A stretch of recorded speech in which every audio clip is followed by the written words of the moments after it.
Il Parlamento. L'attualità politica dalla viva voce di deputati e senatori. Va ora in onda La belva civile. Mai arrendersi davanti alle cose che si possono cambiare. Il punto della settimana con Nicola Ottaviani. Perché la belva e perché soprattutto la belva civile?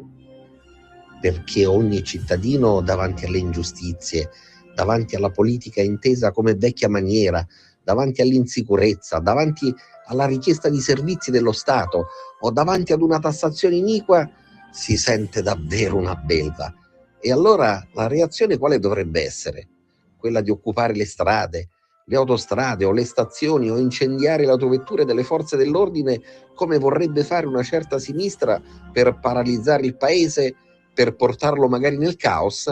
Assolutamente no. La reazione, quella composta, quella sana e soprattutto intelligente, ma anche ferma e qualificata, è quella di portare avanti le riforme nel nostro paese e nelle nostre istituzioni. Vediamo come.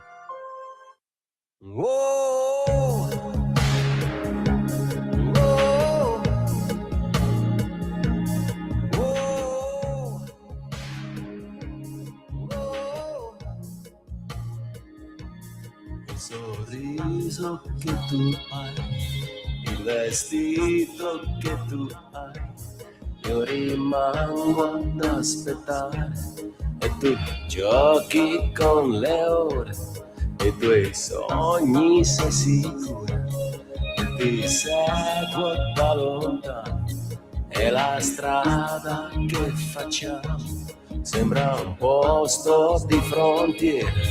Dietro gli occhiali colorati,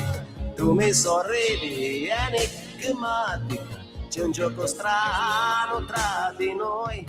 ed io lo so e tu lo sai. Tu vuoi l'America, che io non ti posso dare. Tu vuoi l'America, che sta di là del mare. Per te farei darei anche l'anima, ma è tutto inutile. Tu vuoi l'America, oh, oh, oh, oh. Cerco nuove soluzioni per poterti impressionare, ma il rumore di Bagnoli è il peccato originale. I frutti vendoli per strada lanciano voci all'impazzata come le note di un'armonica, ma non so più se tu ci stai. Tu vuoi l'America, è il sogno ti porta via. Tu vuoi l'America, della tua fantasia. Io penso a un'isola, soltanto per noi due, e ad una favola che non ti basterà. Tu vuoi l'America, che sta al di là del mare. Tu vuoi l'America, che io non ti posso dare. Per te farei impazzire, dare anche l'anima, ma è tutto inutile. Tu vuoi l'America, oh, oh, oh, oh, oh. La settimana della belva civile inizia con due notizie, due questioni che stanno facendo il giro del mondo e che soprattutto condizioneranno quella che è la scena politica prima internazionale e poi nazionale, sicuramente per parecchi anni. Ma andiamo per ordine. L'ultima, che è quella degli ultimi minuti, è quella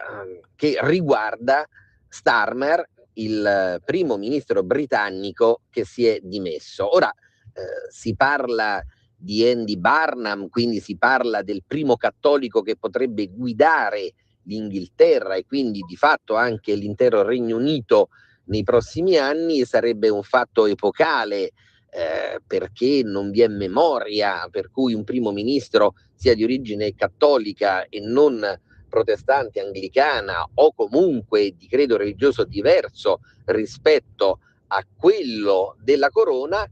ma questo significa che in Inghilterra, oltremanica, si sta muovendo qualche cosa di epocale, qualcosa che fino a qualche giorno fa appariva addirittura inipotizzabile, e questo perché il mondo va verso altre direzioni, tutto è in continua evoluzione. Potremmo citare Eraclito, il tutto scorre, il Pantarei, per cui non ci si può bagnare 2 volte nello stesso fiume, e in questo caso non ci si può bagnare 2 volte all'interno della stessa manica. Ora,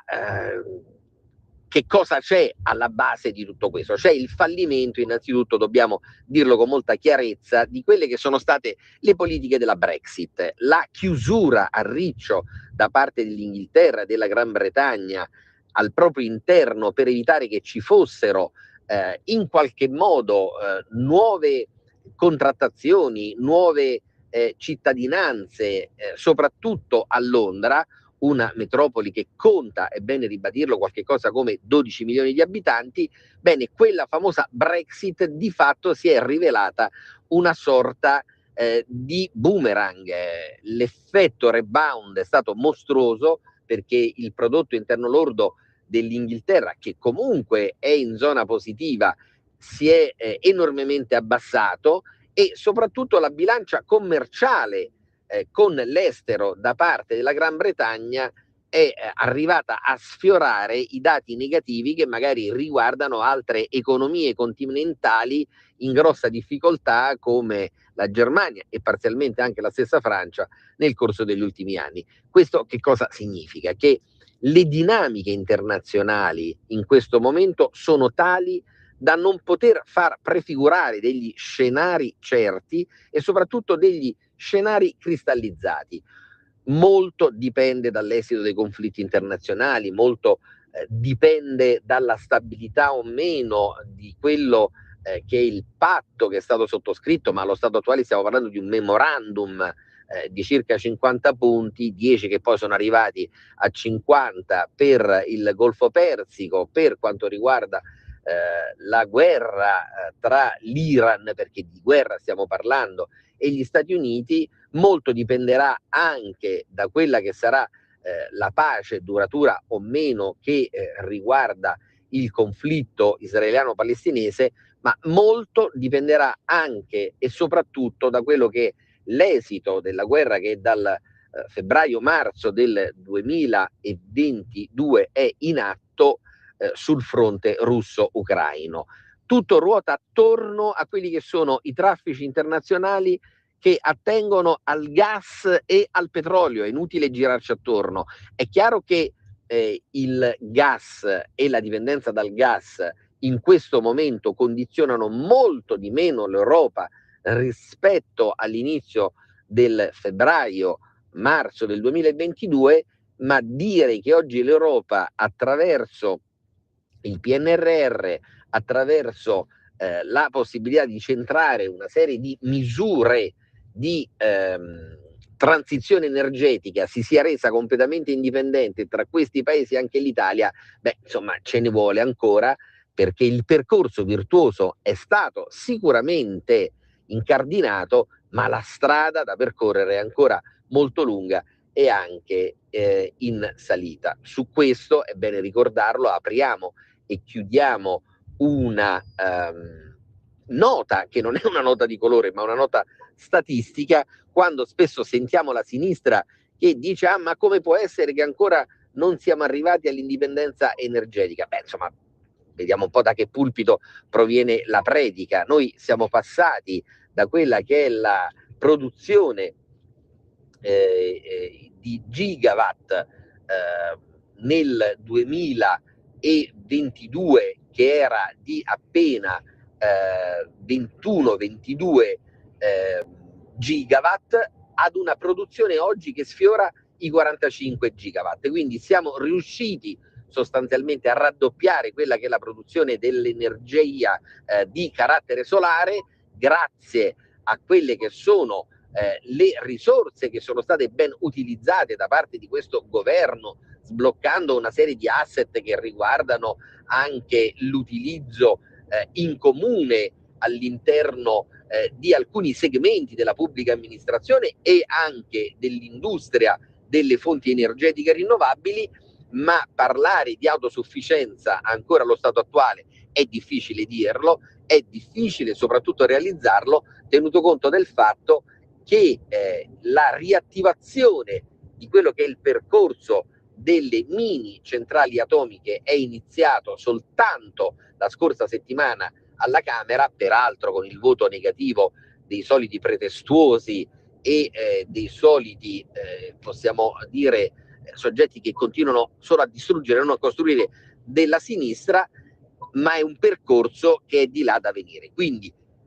in definitiva, quello che sta avvenendo in questo momento in Inghilterra riguarda paradossalmente anche il nostro paese, perché avere un nuovo premier al posto di Starmer significa ridefinire anche i rapporti sul tavolo internazionale, la postura che l'Inghilterra e il Regno Unito vorranno provare ad avere, e non escludiamo che con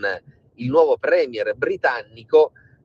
il nostro governo possa continuare a lavorare nel segno di quella che è la necessità di rafforzare il tavolo dell'Europa allargata. Europa allargata che non si può allargare d'emblée, però, come alcuni vorrebbero, all'Ucraina, in assenza di condizioni di sicurezza, in assenza di condizioni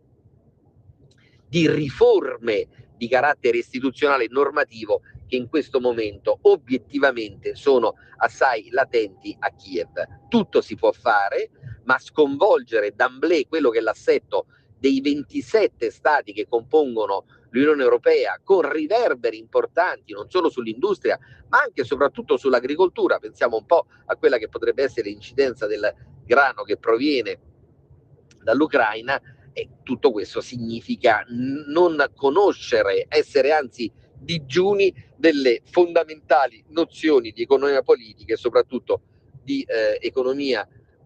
di carattere internazionale, che riguarda le bilance commerciali che poi incidono, seppur indirettamente, su quelle che sono le situazioni di equilibrio economico-finanziario dei singoli paesi dell'Unione. E passiamo ora velocemente a quello che in realtà è il piatto ancora più forte, il piatto possiamo definirlo ancora più succulento sotto il punto di vista del dibattito politico degli ultimi 3 giorni, e ci stiamo riferendo a quello che purtroppo è stato l'ennesimo attacco portato avanti da Trump nei confronti non semplicemente del Premier, perché se parlassimo di un attacco di Trump al Premier significherebbe non aver compreso che cosa bolle in pentola e di che cosa stiamo parlando. Trump sta portando avanti in questo momento un attacco al governo italiano per quelle che sono delle scelte legittime che il nostro governo deve portare avanti nel rispetto dei trattati internazionali, nel rispetto anche di un ruolo che il nostro paese ha acquisito finalmente all'interno dell'Unione Europea. Cioè, mentre in passato poteva avere un senso, poteva avere una logica, portare avanti quella che si poteva definire la politica dei 2 forni, la politica differenziata, quindi andare al tavolo delle trattative su quelli che sono i dossier più importanti che, come dicevamo prima, riguardano il conflitto russo-ucraino da una parte, lo stretto di Hormuz dall'altra, e anche la definizione di ciò che dovrà essere la striscia di Gaza in futuro, e aveva un senso quindi distinguere l'Europa dall'Italia, quando l'Europa era assolutamente attrazione von der Leyen, era assolutamente attrazione, diciamocelo chiaro e tondo, di sinistra-centro. Bene, oggi abbiamo un'Europa che non vogliamo dire dipende dalle scelte dell'Italia, ci mancherebbe altro, ma considera altamente quelle che sono le scelte del nostro governo e quindi anche e soprattutto della Lega, anche e soprattutto dei partiti di centrodestra, perché l'Europa si è resa conto di aver sbeffeggiato troppo spesso in passato, di aver trascurato l'importanza di uno dei paesi fondatori soltanto perché l'Italia, con i suoi 60 milioni di contribuenti, 60 milioni di cittadini, in qualche modo poteva recitare il ruolo forte. Bene, dal 2022, dal novembre del 2022, da quando si è insediato il governo di centrodestra, il governo che vede appunto la Lega, Forza Italia e Fratelli d'Italia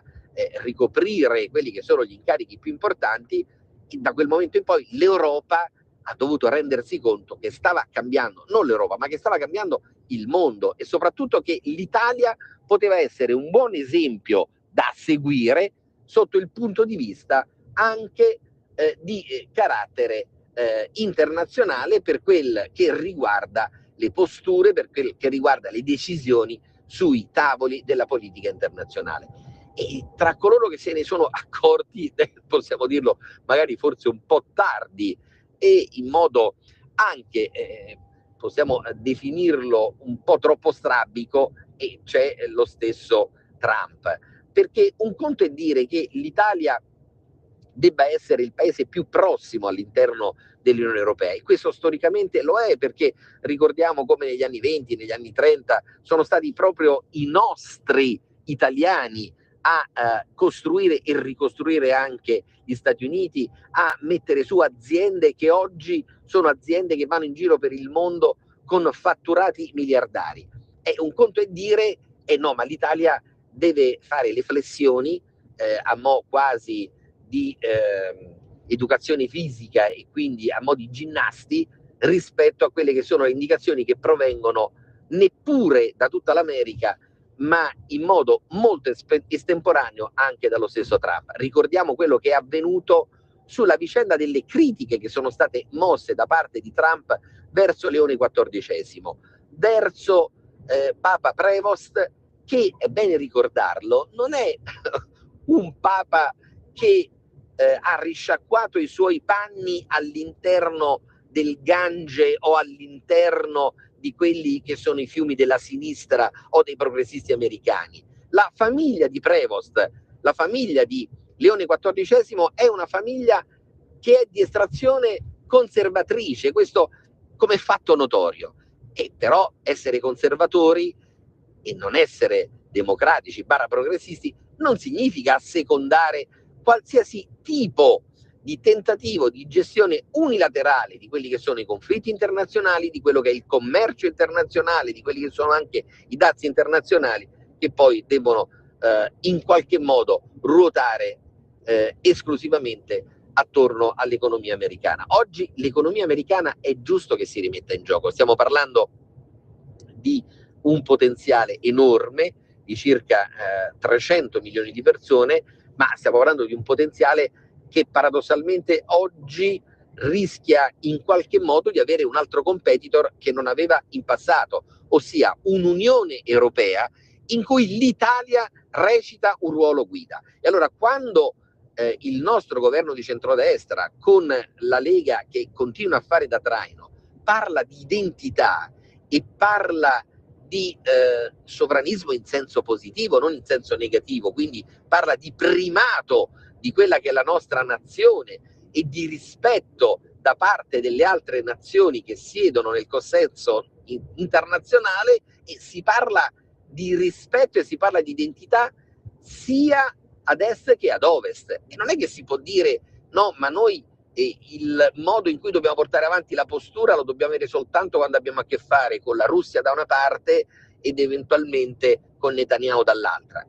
Il nostro paese deve continuare a svolgere questo ruolo guida perché è la storia che lo ha segnato, è il paese in cui la cultura latina, il diritto latino, e possiamo definirlo anche il diritto romano, ha dato la possibilità al diritto della Unione Europea di svilupparsi, di mettere le proprie radici. Il nostro è il paese nel quale insiste di fatto, a livello non soltanto geografico, quella che è la culla della cristianità mondiale, E questi valori non possono essere cancellati con quelle che sono delle dichiarazioni scomposte da parte del Premier di quella che è la nazione a noi più vicina. Ecco perché in questi giorni il refrain che sta girando è quello secondo il quale gli italiani da 100 anni sono vicini agli Stati Uniti, gli italiani da 100 anni sono vicini all'America. In questo momento però il dubbio che comincia ad assalire più di qualcuno è che Trump, lui è davvero vicino all'America, è davvero vicino agli interessi degli Stati Uniti, perché poi si può portare avanti ogni tipo di strategia, ma non lo si può portare avanti fuori da quelle che sono le regole del diritto internazionale. Allora, se Trump, parlando del nostro Premier e più in generale del nostro paese, dice ma noi vi abbiamo finanziato per anni la difesa, siamo stati per anni in Italia con le basi militari, siamo stati per anni a spendere soldi degli americani quando si è trattato di chiedere il vostro contributo a voi come Italia per Hormuz e quindi per trasferire di fatto ad Hormuz quello che è un conflitto che poteva essere, diciamocelo chiaro e tondo, di carattere planetario, voi italiani e soprattutto tu governo ti sei sottratto a questa richiesta. Ebbene abbiamo fatto, perché la richiesta non proveniva dalla NATO, non proveniva neppure dall'ONU come Organizzazione delle Nazioni Unite. Se proviene da uno dei nostri migliori alleati, ci mancherebbe altro, ma uti singulus e quindi non come delegato rispetto alle organizzazioni di carattere internazionale, significa che allora il rispetto di quello che è il diritto internazionale non è che deve insegnarcelo il professor Arangio Ruiz. Il rispetto di queste regole è scritto nelle carte e nei trattati di carattere internazionale. In buona sostanza, la sintesi di quello che è venuto in questi giorni, possiamo così esternarla. Passano i presidenti dall'una e dall'altra parte, passano i presidenti in giro per il mondo, ma l'unione, l'affidabilità, il comune sentire tra il nostro popolo e il nostro americano, il popolo americano, non soltanto non passa, ma a seguito di questa vicenda risulta addirittura rafforzato, perché quando due popoli si uniscono per raggiungere degli obiettivi che possono anche non essere compresi da quella che è la leadership transeunte, la leadership transitoria, quindi stiamo parlando comunque di leader e leadership che poi passano, questo significa che la base culturale, la base possiamo definirla anche delle generazioni, la base antropologica di un singolo paese è una base solida, soprattutto se insieme alla base solida di quelli che sono gli alleati. Tutte le partite si possono condurre, tutte le partite possono terminare anche ai tempi supplementari, ma le regole del gioco devono valere ancor prima che le partite inizino per assicurare non soltanto la legalità, ma quello che è il vero scopo di queste partite, ossia il raggiungimento di una pace internazionale e se possibile anche di una pace cosmica. Buona settimana a tutti.